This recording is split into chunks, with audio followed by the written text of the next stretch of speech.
Shalom, everyone. Thank you for tuning in to another episode. Today, what we're going to touch on is the topic of Easter.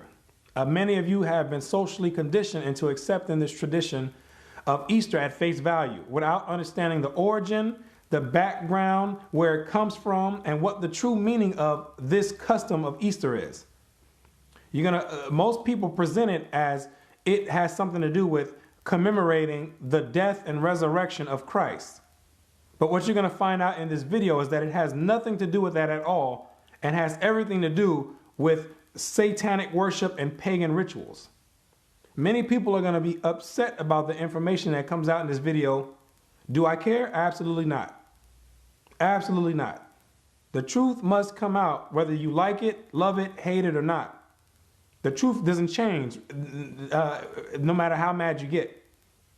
So that's what we're going to be dealing with in this video. And to give those that want to know both sides of the story and want to know exactly what it is that they're commemorating and taking part of every year.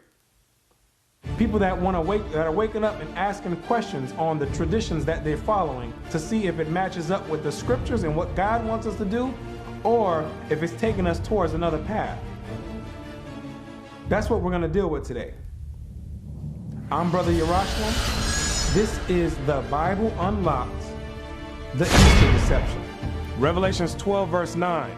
And the great dragon was cast out, that old serpent called the devil and Satan, which deceiveth the whole world. So this is the verse you need to keep in mind as we go into this lesson, that the prophecy in the Bible says that Satan would deceive the whole world. And what you're going to find out is that the festival of Easter is one of the many tactics that Satan used to be deceptive throughout the entire world. See, the Christian church is still looking for this deception to happen sometime in the future. They're still waiting for this great massive deception to happen when they don't even understand that this deception has already happened. The deception starts with you thinking that you're already not deceived. That's where the deception happens. There's layers to the deception.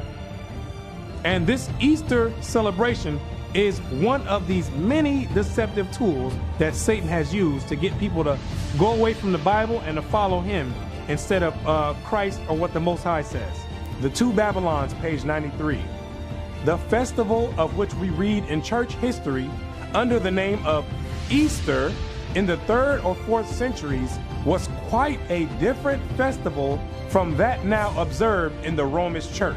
The festival that you celebrate, known as Easter during the time of Christ, was not celebrated the same exact way that they do today. It had nothing to do with bunnies laying eggs and Easter rabbits. The celebration was known as the Passover, something totally different, and it's going to explain in here, and it was never called Easter. Follow me. And at that time was not known by any such name as Easter. It was called Pasch, or the Passover. It was called what God told it to be called back in Exodus, the Passover, not Easter. You're going to find out that Easter is dealing with a totally different custom and God. That's what you're going to come to realize, that has nothing to do with the Bible at all. And though not of apostolic institution, was very early observed by many professing Christians in commemoration of the death and resurrection of Christ. And the Passover, in the correct context, was celebrated during the time of Christ by many of the Christians that follow the teaching of Christ. Not bunnies laying eggs, or Easter rabbits, or dying eggs, or anything of that nature. It was the Passover. Socrates, the ancient ecclesiastical historian, after a lengthened account of the different ways in which Easter was observed in different countries in his time, i.e. the 5th century, sums up in these words. Socrates, who was a 5th century Christian church historian, went around and did his research and found out that this custom of Easter is being celebrated all throughout the world. Let's find out what else he found. Thus much already laid down may seem a sufficient treatise to prove that the celebration of the feast of Easter began everywhere more of custom than by any commandment either of Christ or any apostle. Socrates, the Christian historian, found out that this Easter celebration has nothing to do with Christ or God or the Bible. Christ never gave a commandment for you to go out there and worship on an Easter. The apostles never gave a commandment for people to go out there and do Easter egg hunts. The Bible never said anything about doing this festival called Easter. He says this is something, this is a custom that was created by other people. Now I'm going to believe Socrates' account versus the Christian pastor's account, because Socrates was there during the time when the Roman Catholic Church amalgamated these pagan principles and practices into the Christian church. He was there around that time. So I'm going to take his account versus someone that came 2,000 years later, which has a different agenda.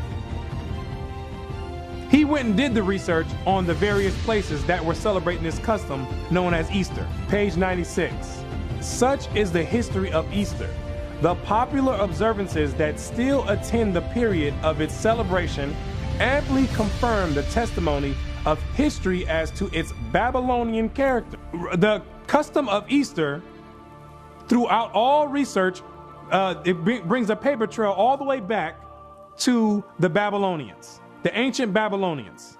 That's where this custom derived from. The hot cross buns of Good Friday and the dyed eggs of Pasch, or Easter Sunday, figured in the Chaldean rites just as they do now. Yes, the dyed eggs and the hot cross buns all stem back to the Chaldeans, which are the ancient Babylonians. That custom goes all the way back to ancient Babylon. There's nothing new under the sun. The ritual was picked up and it made its way all the way down to the Roman Empire. And the Roman Empire, when they came and took over the Americas, they implemented it in with the rest of the pagan customs in Christianity. They didn't just wake up. I mean, the eggs just didn't pop up out of nowhere. They didn't say, they didn't just wake up one day and say, you know what, we know this Easter has to do with the resurrection and death of Christ, but you know what, we're just going to add some eggs in there. I like the way they look. I'm just going to go ahead and add a few eggs in there. No, it has an origin. It has a history. They're just not going to tell you what it is, because you're going to find out that you're worshiping Satan. They're not going to tell you what it is. And most of you probably don't care, too lazy to do your own research. And guess what? Satan and the hierarchy, they like people like you. You're the ones they want in their society. The ones that's going to just go with the flow and eat up everything that they feed to you. They love people like you. That's a slave mentality. The buns, known too by that identical name, were used in the worship of the Queen of Heaven, the goddess Easter, as early as the days of Cecrops, the founder of Athens. That is 1,500 years before the Christian era. 1,500 years prior to when Christ stepped foot on the scene, they was already celebrating Easter bunny laying eggs. Let me say it again. 1,500 years prior to Christ stepping foot on the scene, they were already celebrating Easter bunnies laying eggs. They was already dyeing eggs. They were already dealing with Easter bunnies. This is nothing new. This is nothing new. When we were still in captivity in the land of Egypt, they were already celebrating the Queen Mother of Heaven, which is what this is dealing with. The Queen Mother of Heaven, beginning with Semiramis in ancient Babylon. They were already dealing with this custom. So when Christ was on the scene, people were already doing their Easter bunny egg hunts. When Christ was walking on the scene, they were probably some of the people that he was healing. People that fell off into that custom. So this Easter bunny egg concept has nothing to do with Christ, his death or his resurrection at all. It's all a play on your emotions to have you believe that you're doing something that's commemorating Christ, but really what you're doing is worshiping the Queen Mother of Heaven. And we're going to get more information about this Queen Mother of Heaven, so you know exactly who it is you're paying homage to. And this custom was being done during the time of Jeremiah. This is nothing new. Jeremiah was dealing with the same people as today, dealing with this Queen Mother of Heaven worship. He was dealing with that during that time. Let's get the account out of the Bible with Easter going on during the time of Jeremiah, the Babylonian captivity. Let's find out. Jeremiah 7 verse 18. The children gather wood. The children go to the store to go ahead and get the coals. This is what they do today.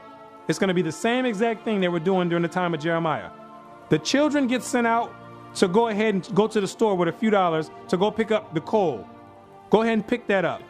And the fathers kindle the fire. And the father is outside with his chef cape on, getting ready to kindle the fire for the barbecue. That's what he's outside doing. That's what the father's outside doing. For when the kids bring the coal, he's getting the barbecue ready, getting the grill ready. And the women need their dough. And the women are inside in the kitchen, kneading the dough, getting the rest of the entree ready. That's what the women are doing. But let's find out what they're doing all this for. To make cakes to the Queen of Heaven. To eat dinner on Easter Sunday to the Queen of Heaven. Same exact thing. To bake cakes to the Queen of Heaven.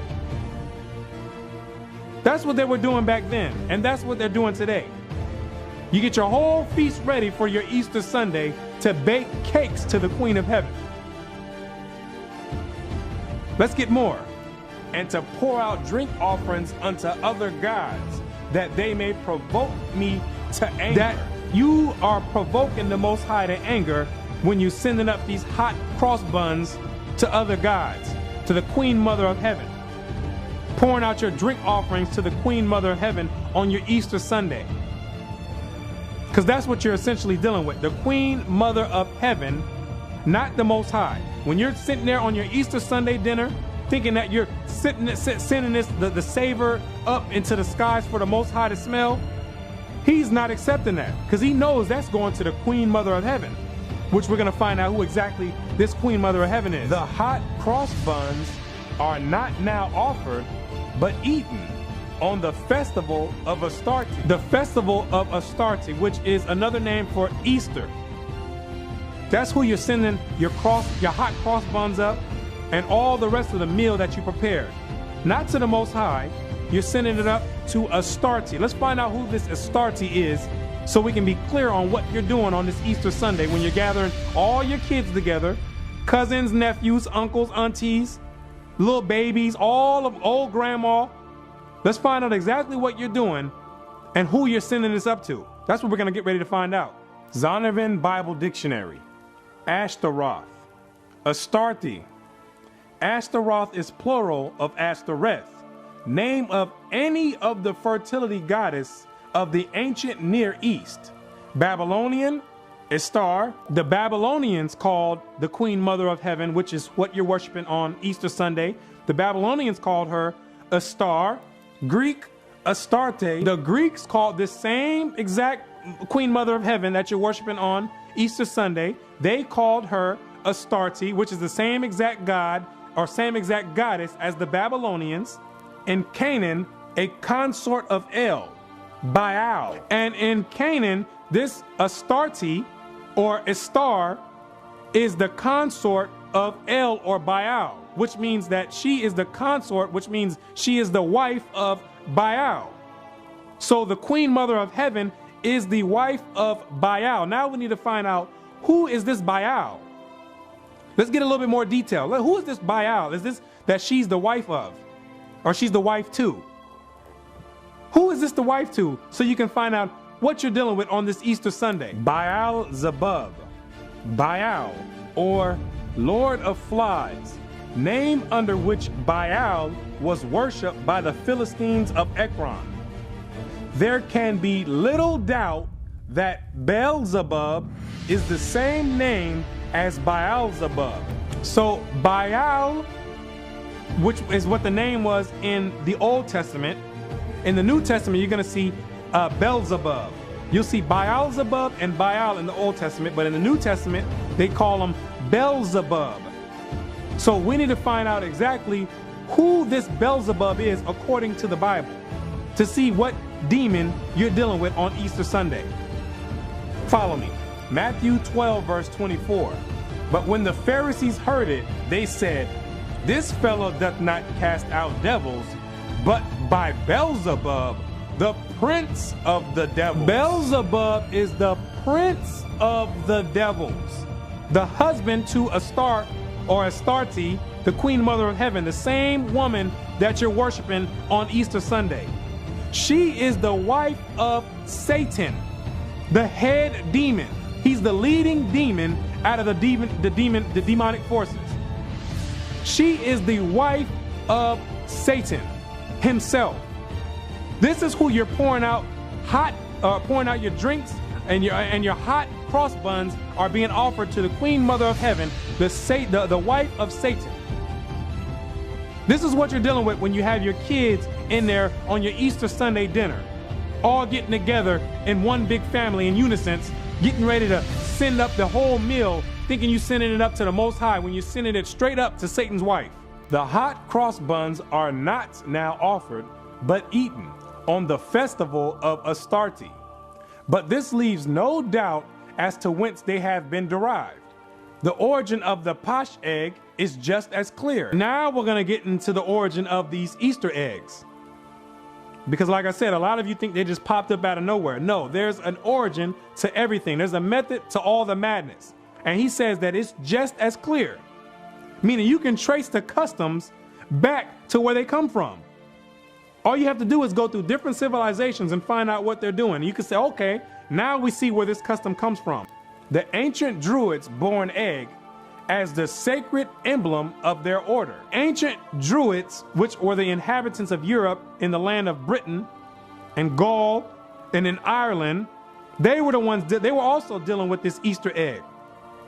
Let's find out who else was dealing with it. In the Dionysiaca, or Mysteries of Bacchus, as celebrated in Athens, one part of the nocturnal ceremony consisted in the consecration of an egg. The ancient Greeks were dealing with the consecration of an egg.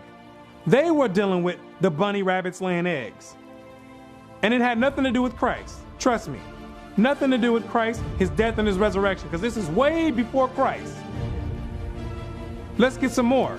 The Hindu fables celebrate their mundane egg as of golden color. The Hindus were dealing with the bunny rabbit laying eggs.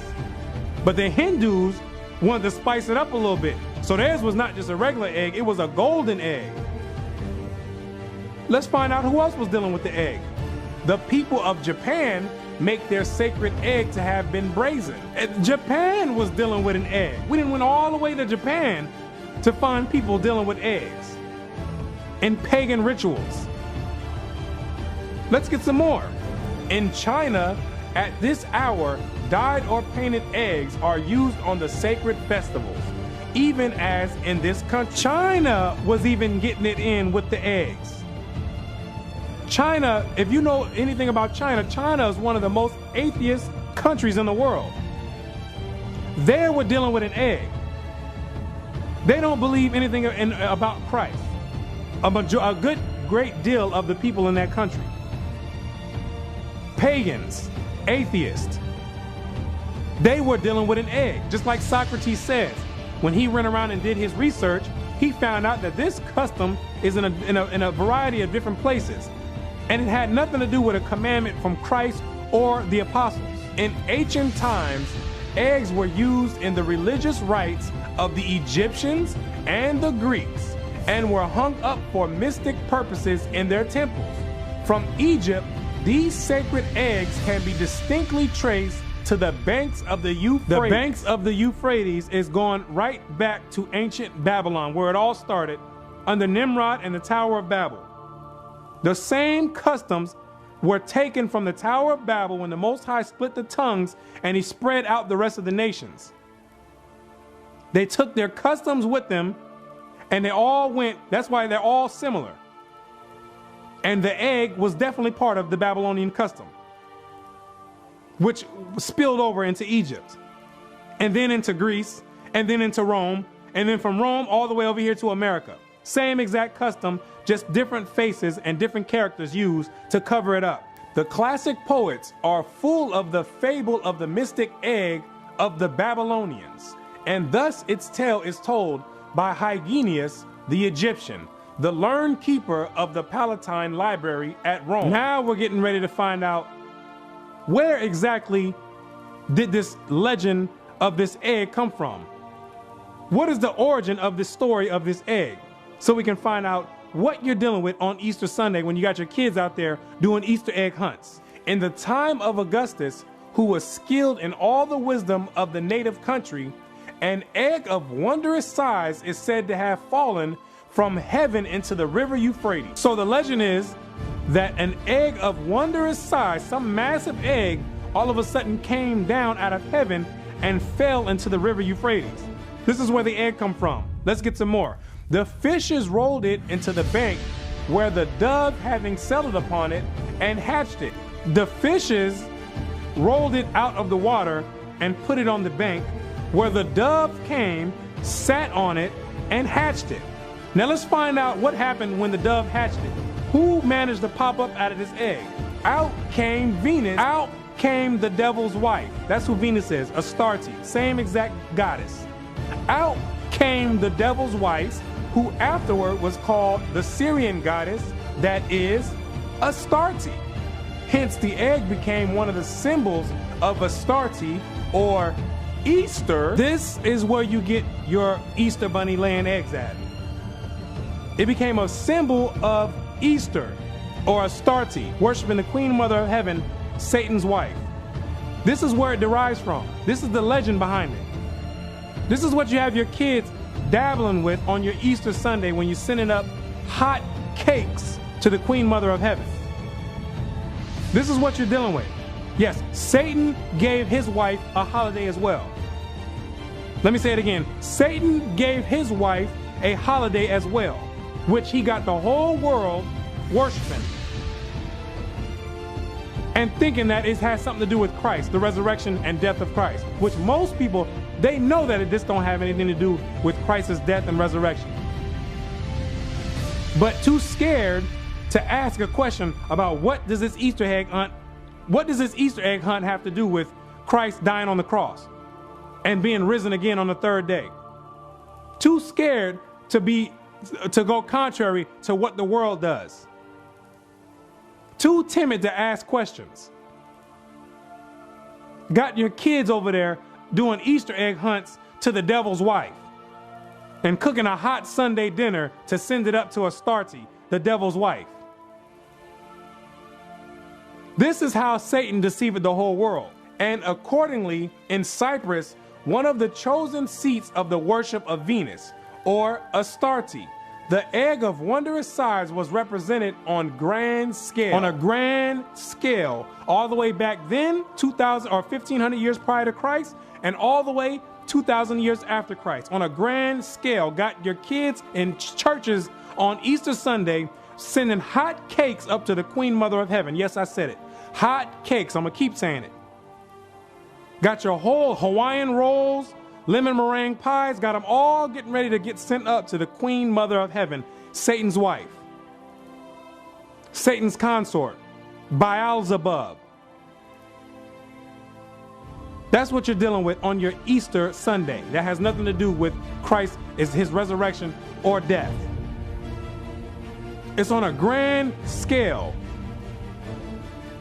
And it's a tradition that most people do not want to let go because to them it feels good inside. They feel like they're doing something right for the kids. Well, guess what? That's what Satan wants you to believe. Satan deals with emotions. The Most High is not dealing with emotions. He's dealing with laws and commandments, what he told you to do and what he told you not to do. You want to deal with emotions? Satan is right there for you, caressing every single emotion and having you rationalize in your mind that it's okay to do Easter, even though you know it don't have anything to do with Christ and his resurrection. The Two Babylons, page 97. Now the Roman Church adopted this mystic egg of Astarte and consecrated it as a symbol of Christ's resurrection. Guess who's in charge of your Easter bunny laying eggs? Yes, the Roman Catholic Church, the Roman pagan church, who has always been pagan from the foundation. Anything that has to do with Roman doctrine always has to be looked at with skepticism. They're the ones who took this concept of the egg and say, you know what? We're going to make this egg, which we know is going towards the Queen Mother of Heaven, Satan's wife, we're going to trick the people and make them believe that this egg has something to do with Christ's death and resurrection. Absolutely. Because during that time, Christianity, the doctrine of Christ, was on an uprise. The Romans had to find something. The Romans couldn't control it. So if you can't beat something, what do? You join it. And they did a great job in joining it. They did more than join it. They joined it, then took it over and cooked and kicked the true Christian doctrine out. That's what the Romans did. They wiggled their way inside the Christian doctrine when the Gentiles were able to get grafted in. This is how they repaid the Most High. By taking out his feast days and replacing it with Satan's feast days. Easter being one of them. The first 7 ecumenical councils, page 68. In the second declaration, the bishops ruled that Easter should be celebrated at the same time throughout the empire. This is during the Council of Nicaea. It wasn't some political party that came and said, you know what, we're going to institute Easter. It was the Roman Catholic Church, the bishops, who said, we're going to make this part of the Christian doctrine. We're going to take this pagan holiday because we know that the Roman citizens don't want to let it go. So we're going to take this and we're going to add it to the Christian doctrine so you can get the best of both worlds. You can worship Satan, the pagans can worship Satan, and we can act like we're worshiping the Most High at the same time. But we really want to worship Satan because his holidays feel a little bit better. You can be a little bit more liberal on his holidays. We don't really want to deal with Satan's or the Most High's holidays. And you have to understand, with the Roman Catholic Church, they were always pagans, and through their pagan gods, when they went out to fight wars, they would always make sacrifices to the pagan gods. So they believed heavily in these pagan gods because that's how they were winning all these wars when they went and stomped all the people, going through different countries, stomping out all the people. Then they attributed that to all those pagan gods that they were worshiping. So they did not want to give those gods up. But like I said, when the Christianity was on an uprise, they had to find some way to suppress it. So they just blended them both together so they can still worship their same gods, Satan, and make people think that the other people are really worshiping the Most High God. Acts 16 verse 20. And brought them to the magistrates, saying, these men, being Jews, do exceedingly trouble our city. This is Paul being brought by the masters of some lady that he just healed because she had a spirit of divination on her. Her masters didn't like that he healed her. So they brought him to the magistrates because the Romans, like I said, have always been pagans and they never wanted anything to do with the Most High God. They brought him to the magistrates and said, this man is troubling our city. You would think it would be a good thing for Paul to be casting out demons. But no, not to the Romans.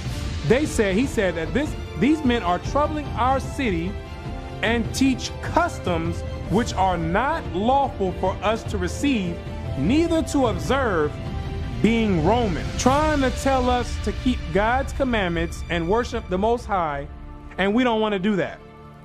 We want to worship Satan.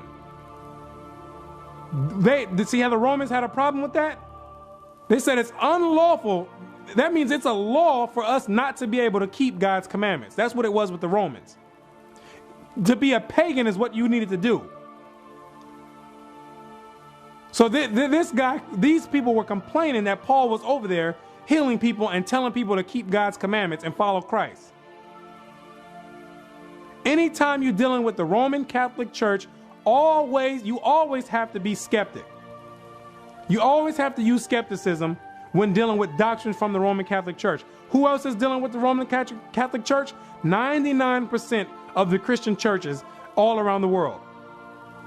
If you're dealing with Sunday worship, you're part of the Roman Catholic Church. If you're dealing with Christmas, you're part of the Roman Catholic Church. If you're dealing with Easter, you're part of the Roman Catholic Church. If you're dealing with any pagan religion, if you're dealing with the laws, the laws are done away with, you're dealing with the Roman Catholic Church. You're part of the Roman Catholic Church. You're an offspring of the Roman Catholic Church. No matter how many ways you want to slice it and dice it, those doctrines come from the Roman Catholic Church. They come from the Roman Catholic Church. If you believe in a virgin birth, that Christ didn't have a mother and a father, you're part of the Roman Catholic Church. Always use skepticism when dealing with those doctrines, and do further research, and get out of a slave mentality. Now, some of you may be confused because when you read the Bible, you're going to run across one passage that says the word Easter. This is the only passage in the entire Bible that says the word Easter.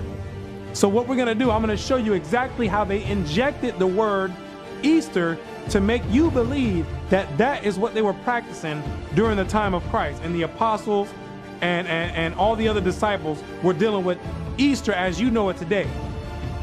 Follow me. Acts chapter 12, verse 3. And because he saw it pleased the Jews, he proceeded further to take Peter also. Then were the days of unleavened bread. At this time is the feast of unleavened bread, which is part of the Passover. Keep this in mind. This is the feast of unleavened bread that's going on, and watch how they're going to smoothly inject the word Easter into the scriptures to make you think that Easter and the feast of unleavened bread are synonymous. But we're going to go deeper into the scriptures and into the translation to find out what word is really there. And when he had apprehended him, he put him in prison and delivered him to 4 quaternions of soldiers to keep him, intending after Easter to bring him forth to the people. Now you see that they put the word Easter in there. They injected the word Easter in there, so when someone reads it, they're going to believe, okay, you know what? I guess I am supposed to be doing Easter bunny egg hunts and chocolate covered eggs. I guess I am supposed to be doing that because they were doing it in the Bible. Right. That's to someone who does not do any research. That's the point of them slipping it in there, because they know that a slave is not going to do any further research. You're going to take everything at face value, and you're not going to double check anyone's work. They put this in here purposely to give someone a reason to justify worshiping the Queen Mother of Heaven, Satan's wife, and give you a reason to do it. Now let's go to the Greek, which it was written in, and find out, what does the Greek word say? Let's find out if it's talking about Easter bunnies laying eggs, or if it's talking about the Passover, the Feast of Unleavened Bread. Let's find out. Strong's G3957. Pascha, the Paschal Feast. The feast of the Passover. No, bunnies laying eggs. The Passover. No, worshiping the Queen Mother of Heaven. The Passover. The feast of the Passover, ladies and gentlemen. The Passover. This Greek word has nothing to do with Easter Sunday. Satan deceived the whole world. Yes, Satan has his hands in all types of different venues. You must be doing your own research to find out what words are here, what words are there. You cannot trust anyone when it's dealing with your soul salvation, especially not a pastor that's set up by the Roman Catholic Church, who's just going to regurgitate things over and over again and not tell you that, you know what we're doing is wrong on Easter Sunday. We're not supposed to be sending up cakes to the Queen Mother of Heaven. We're not supposed to be doing that. When you're dealing with your soul salvation, you have to seek it out. Now, this Greek word was used 29 times in the New Testament. Each time it was used, it always said the word Passover. Always said the word Passover. Like I said, Satan only needed to inject it in there one time to get your mind away from what's going on. To allow your mind to justify worshiping him, because he can care less if you worshiping him unaware or if you worshiping him on purpose. He can care less. Long as he can get you out of doing what God says, he's in the right mode.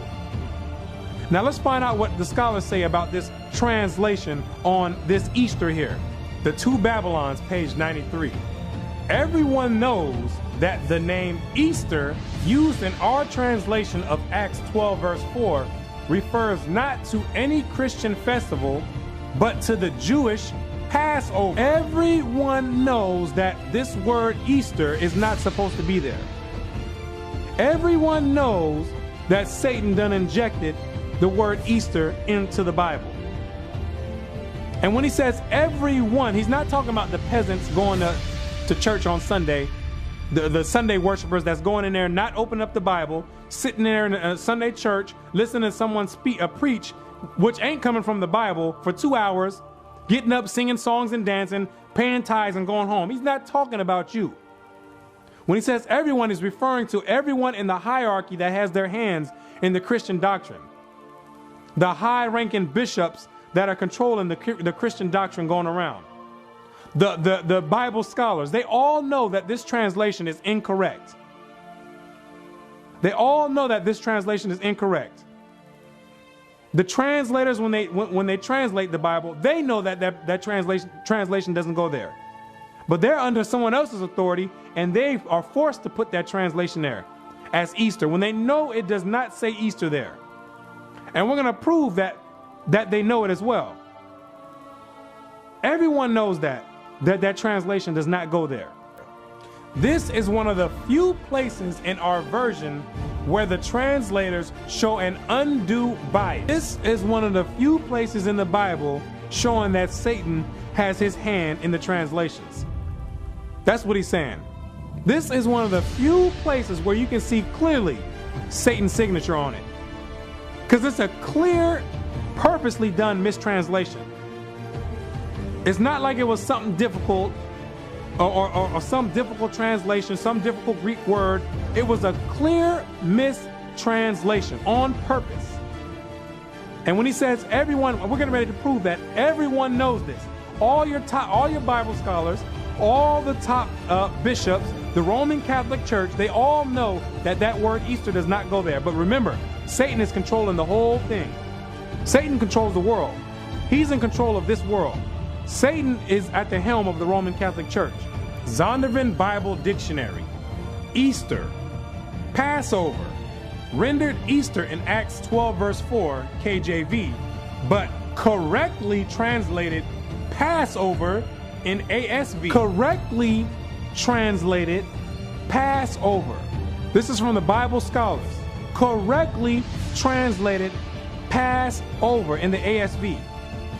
Knowing and showing that the scholars know that does not go there. But they're going to continue putting that word Easter there because of the powers that be. In order to maintain power in this current world, you have to be dealing with Satan. Because Satan is the prince of this world. As soon as you start trying to go to righteousness, referring to the hierarchy, Satan is going to move you out of the way, and he's going to lift someone else up who's going to do his job. So in order to maintain the high status, they have to continue pushing Satan's agenda in order to keep global power. That's what this is going into. Now, let's deal with the main premise that the Roman Christian Church uses to justify their Easter Sunday worship. It relies off of the premise that Christ rose on a Sunday. Hence, Easter Sunday. Now we can commemorate the resurrection of Christ because it happened on the first day of the week, and now we're justified for doing it. Now let's find out if that's true according to the scriptures, because it sounds good from the surface when you hear somebody talk without backing it up. Let's go into the scriptures and find out, did Christ rise on a Sunday, or is that another tactic used by the devil to deceive the whole world? And you be the judge. Matthew 28 verse 1. In the end of the Sabbath, as it began to dawn toward the first day of the week, came Mary Magdalene and the other Mary to see the sepulchre. This is what I need you to do right now. I need you to pay attention to what you're reading. Shake off the religion and pay attention to what you're reading. It says, as it began to dawn toward the first day of the week. Meaning it was not the first day of the week, it was dawning toward the first day of the week. Meaning the sun was getting ready to drop, but it was still the Sabbath day. Understand this. I need to speak like this because when it doesn't matter, people with high education can't understand this basic concept that's getting ready to be brought out. Because that religion, when it grabs you, it's got a hold on you like worse than any drug. Dawning toward the first day of the week. That means it was still the Sabbath day. Let's find out what happened when Mary Magdalene came to the sepulchre of Christ. Verse 5, and the angel answered and said unto the women, fear not ye, for I know that ye seek Jesus, which was crucified. He is not here, for he is risen. Christ was not there. He was already risen. It was dawning toward the first day of the week, meaning it was still the Sabbath day. Christ was already up and walking around when they came to visit the sepulchre on the Sabbath day. It was not a first day. It was still the Sabbath day. When they came, he was already gone. He was already risen. I'm still trying to find out how an intelligent and intellectual person could sit here and read this and come out with the conclusion of Sunday. It's not because of that. It's because of religion. Religion and psychology. Psychology will make your mind believe anything it wants.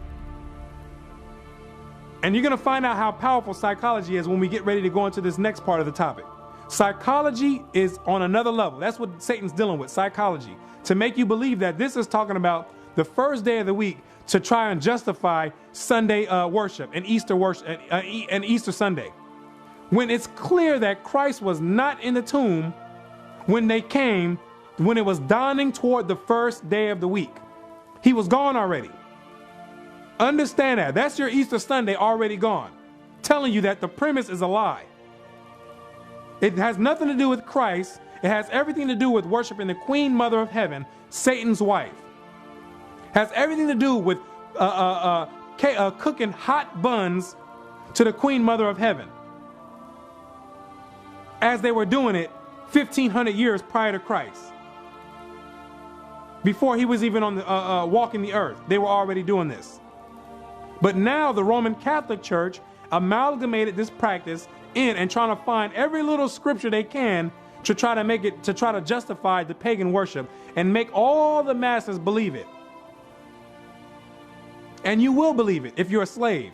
A slave mind will believe it. You'll believe anything that's tossed in front of you, like something as simple as this. The pastors make sure they leave no room for questioning at the end of the sermon. And when you do ask them a question, they're not going to bring you to the Bible. They're going to give you a bunch of philosophy on how we're supposed to be doing Easter. Sending your soul right to the lake of fire. That's what's going on. We need to touch on the Good Friday deception. Because the Good Friday goes off of the premise that Christ died on a Friday and he rose on a Sunday. But when you go to the scriptures, you're going to find out there's a problem with that. Watch Matthew chapter 12, verse 40. For as Jonah was 3 days and 3 nights in the whale's belly, so shall the Son of Man be 3 days and 3 nights in the heart of the earth. It says he would be 3 days and 3 nights in the heart of the earth. I'm still trying to figure out what mathematical equation the Christian church has came up with in order to get 3 days and 3 nights from Friday to Sunday. I'm trying to figure out what type of dimension they're delving into to make this add up. I've counted this thing multiple times and I can't figure out how you get 3 days and 3 nights and have a whole billions of people believe that this math adds up. Let's count and see if we can get it, because maybe I'm mistaken. Maybe I haven't delved into that 4th or 5th dimension that these other people are delving in to see this. Friday night to Saturday night is 1 day. Saturday night to Sunday night is 2 days. Christ said he would be in the belly of the earth for 3 days. That means it would be from Sunday night to Monday night would be 3 days, which we know is still a lie because Christ rose on a Sabbath. When they came to the sepulchre, he was already gone when it was dawning toward the first day. So the whole premise is wrong. The whole premise is built off of deceit. Christ, you can't get 3 days and 3 nights from Friday to Sunday. It's impossible. Einstein can't do it. I don't care what mathematician you bring out, he can't do it. This is basic mathematics that you learn in the 1st grade or in kindergarten. Now let's do the math correctly to find out when he died. We know he rose on a Sabbath day for sure. So we go Wednesday to Thursday, that's 1 day. Thursday to Friday, that's 2 days. Friday to Saturday. Amazing how the math adds right up. Christ didn't die on a Friday, ladies and gentlemen. He died on a Wednesday. Friday, you can't get 3 days and 3 nights from Friday to Sunday. Both of those are wrong. The Friday and the Sunday, they're both wrong. And the Christian church is purposely misleading the people. Purposely misleading the people off of simple mathematics that any first grader could put together. And got people with PhDs not able to understand this. Not asking questions. When you got a little first grader who can figure this out. This is the deception going on in the Christian church. Satan is all in it. He's all the way in it.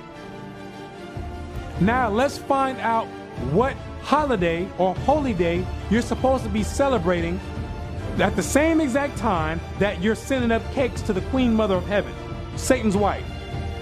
God gives you a holiday or a holy day to be celebrated during the same exact time of the year. So there's no excuse on why you can't do the Most High's holiday and you have to go and do Satan's holiday. There's no excuse. Exodus chapter 12, verse 3. Speak ye unto all the congregation of Israel, saying, in the 10th day of this month they shall take to them every man a lamb, according to the house of their fathers, a lamb for a house. And if the household be too little for the lamb, let him and his neighbor next unto his house take it according to the number of the souls. Every man according to his eatings shall make your count for the lamb. Your lamb shall be without blemish, a male of the first year. Ye shall take it out from the sheep or from the goats, and ye shall keep it up until the 14th day of the same month. And the whole assembly of the congregation of Israel shall kill it in the evening. And this is going deep right here, because Christ was the Passover lamb and he was without blemish. All this is going in, this is all leading up to Christ. But most people don't even understand this. This is a whole lesson in itself, so I'm not going to go too deep in it. But Christ was the lamb without blemish. He was the sacrifice, the Passover lamb that was sacrificed. And the whole assembly of the congregation of Israel shall kill it in the evening. And this is exactly what they did to Christ. The congregation got together and said, put him to death. This is the same exact account right here. And you're not celebrating this? This is what you're supposed to be celebrating. This is what you're supposed to be commemorating. This is supposed to be the memorial, not Easter bunnies laying eggs. And they shall take of the blood and strike it on 2 side posts and on the upper doorposts of the houses, wherein they shall eat it. And they shall eat the flesh in that night, roast with fire and unleavened bread, and with bitter herbs they shall eat it. So you're supposed to eat the Passover lamb with bitter herbs. That's what you're supposed to also get, the lamb and the bitter herbs. Eat not of it raw nor sodden at all with water, but roast with fire, his head with his legs, and with the purtenance thereof. And ye shall let nothing of it remain unto the morning. And that which remaineth of it unto the morning ye shall burn with fire. And you're supposed to eat the entire lamb dinner and have nothing left for the morning. It's supposed to be all eaten that same day. So it's not no, give me a plate, let me send one home, or let me give out 3-4 plates to take home. It's not none of that. You eat the dinner that night, anything else is done. Thus shall you eat it with your loins girded, your shoes on your feet, and your staff in your hand. And ye shall eat it in haste. It is the Most High's Passover. You eat it with haste because we had to leave Egypt quick. So you eat the dinner quick. It is the Lord's Passover. For I will pass through the land of Egypt this night, and will smite all the firstborn of the land of Egypt, both man and beast. And against all the gods of Egypt will I execute judgment. I am the Lord. And the blood shall be to you for a token upon the houses where ye are. And when I see the blood, I will pass over you, and the plague shall not be upon you to destroy you when I smite the land of Egypt. This is the part of, this part represents Christ's blood for the next destruction that's getting ready to come up. The next plagues that are getting ready to come up. That's why when it says in the New Testament, Christ is our Passover, that means his blood is our Passover. So when the Most High getting ready to put his last destruction out, if you don't have that blood of Christ, and I'm not talking about the Roman Catholic Christ, I'm not talking about that Jesus, I'm talking about the Christ of the Bible. If you don't have that blood sprinkled on you, get ready to die. If you get caught and on Easter Sunday sending up cakes to the Queen Mother of Heaven, get ready to die on that one. That's what the blood is commemorating. So when it says Christ is our Passover, that don't mean we don't have to do no Passover now because Christ became the Passover. No, his blood is the Passover. So when the Most High sends the death angels out and he sees the blood on you, they can pass right on over you and kill everyone else that's worshiping the Queen Mother of Heaven on Easter Sunday, yes, and Christmas and any other the pagan rituals. And this day shall be unto you for a memorial, and ye shall keep it a feast to the Lord throughout your generations. Ye shall keep it a feast by an ordinance forever. What do you not understand about forever is my question. We wouldn't have this discussion if people went into the Old Testament, found out what the Most High said. This discussion wouldn't even be on the table. The Most High said forever. Forever. That means 1,000 years pass, you got another 1,000,000 years left. After that 1,000,000 years is left, you still got another 100 million years left. Forever. It didn't say until Christ came and died on the cross. It didn't say until Paul went out preaching the word. It didn't say until the Roman Catholic Church took over the Christian doctrine and forced Easter upon you. It said forever. There should be no dispute on what you're supposed to be doing during the time, because the Most High gives you two choices. He gave you Easter, that's a choice, or the Most High's Passover, when he tells you right now that it's supposed to be celebrated forever. Which one are you going to pick is the question. I can't pick it for you. The Most High is not going to pick it for you. 7 days shall ye eat unleavened bread. Even the first day ye shall put away leaven out of your houses. On the first day, you're supposed to take leaven out of your houses. Leaven is yeast. Anything that's a rising agent is supposed to be taken out of your house. And you're supposed to eat unleavened bread, things like crackers, things that don't have any rising elements in it. You eat that. I mean, you can eat other things, but you can't have anything with yeast and rising agents in it. Of course, you can eat your regular meals, your chicken, your beef. You can eat whatever else you want, but nothing with a rising agent in it during the 7 days of unleavened bread. This is the Most High's feast. For whosoever eateth leavened bread from the first day unto the 7th day, that soul shall be cut off from Israel. And if Christ return and it's a Passover, and he catch you slapping your lips on leavened bread, you're gonna die.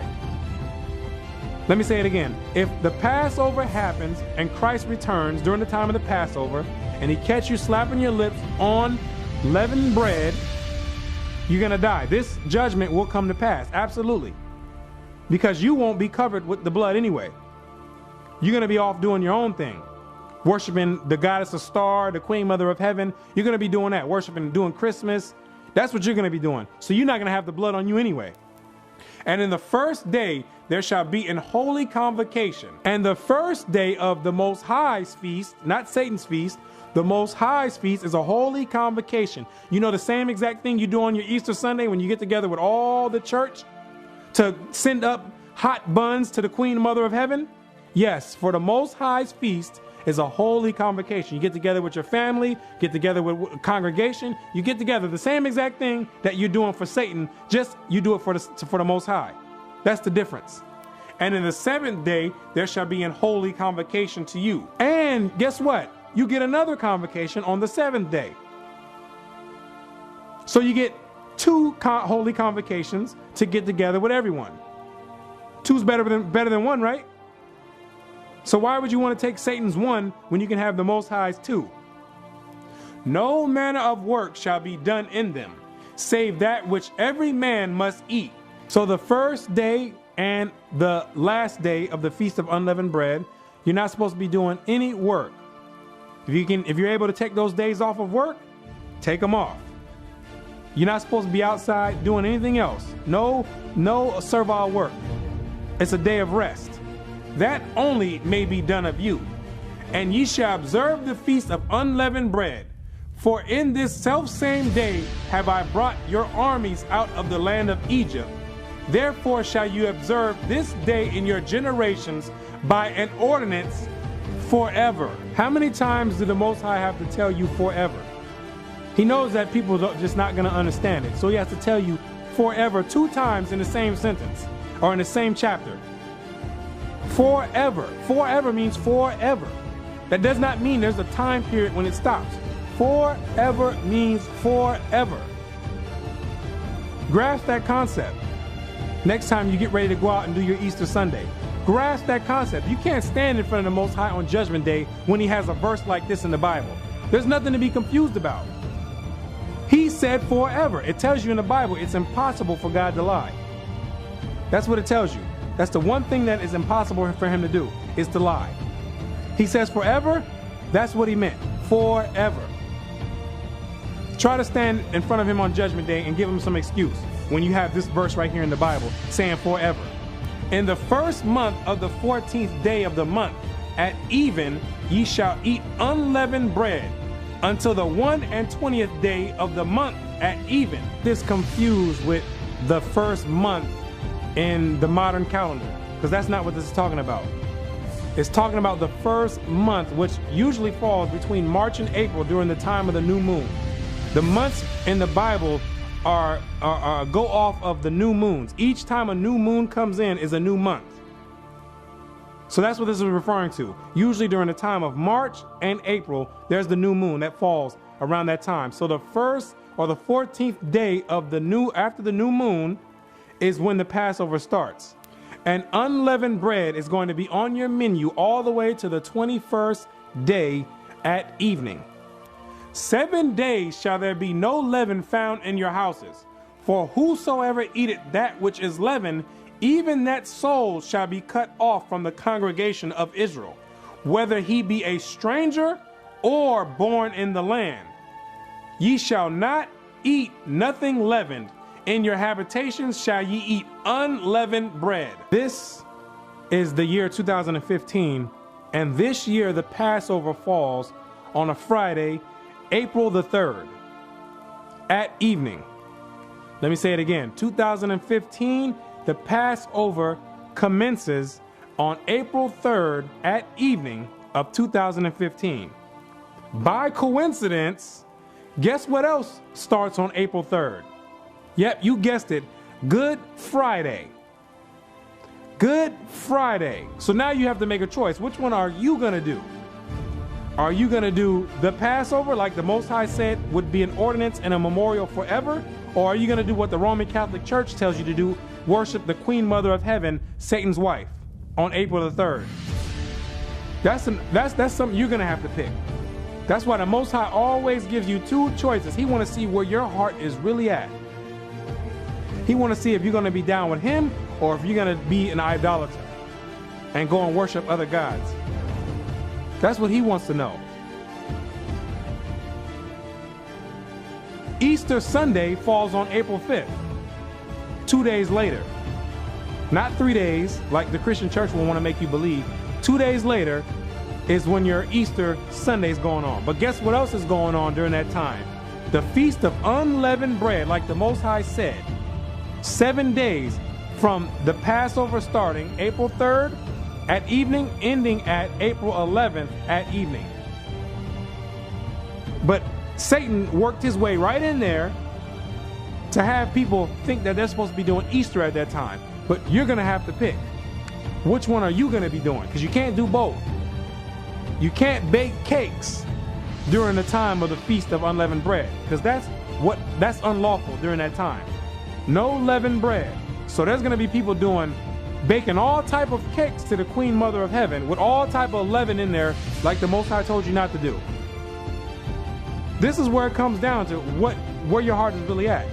The Most High is always going to give you two choices. He'll give you two choices, absolutely. He'll give you your opportunity. If you want to worship Satan, you go right ahead. But there's a punishment for being an idolater.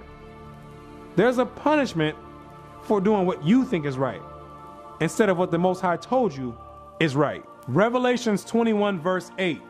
But the fearful and unbelieving and the abominable and murderers and whoremongers and sorcerers and idolaters, people that's worshiping on Easter Sunday, sending cakes and prayers up to the Queen Mother of Heaven on Easter Sunday. All idolaters, Christmas worshipers, all idolaters, man, they all in this list. And all liars shall have their part in the lake which burneth with fire and brimstone, which is the second death. This is where life-changing decisions are made. When truth comes out, this is how you find out what someone's really about. If they truly believe in the Bible, which most people don't, or if they just covering it up to use as a cover-up for the other gods that they really want to worship. This is where you find out right here. And you're going to find out most people are not down with the Most High God in the Bible. That's why it tells you a remnant shall be saved. Most people don't understand what a remnant means. They don't understand that. They're going to get caught as a thief in the night. Whoever's not on guard, taking things at face value and not doing your backup research. You got to understand that this is your soul salvation. This, you're only here on earth for 70, 80 years if you're lucky. After that, you gotta deal with eternity. Eternity is a very long time. And if you want to be in this hot lava lake for eternity, by all means, continue worshiping the Queen Mother of Heaven and have fun doing it. I'm telling you, you better live it up. Live it up. And don't look back. Because you're going to have a lot of looking back to do in that lake of fire. If you get sent there, you got to have a lot of looking back to do on how fun it was doing the Easter egg hunts with your children, all that you're going to have. Because those are only memories you're going to have. And you might not even be able to remember those because it's going to be so hot. And you're going to be there forever. Then you're going to understand what it means forever. Like the Most High told us to do the Passover, a memorial forever. You're going to find out what it really means forever in the lake of fire. Absolutely. You're going to understand what the Most High means when he says forever. That it's not, he's not just being cute, you know, saying, oh, I think this feels good. I think this sounds good right here in this part of the sentence. No, he means what he says. He's not playing no game. He's not playing games at all. That's why it says he commands all men to repent and turn from the wickedness. He winked in ignorance, and now he commands all men to repent. But it's hard to repent when you have your lust in and you're invested in Satan. It's very hard to repent when you have your mind in what Satan's doing, and Satan has a grab on you and he has a hold on you. Understand this. So with that, I'm going to say shalom and peace and blessings to the 12 tribes and all the rest of the viewers coming back in these last days. Shalom.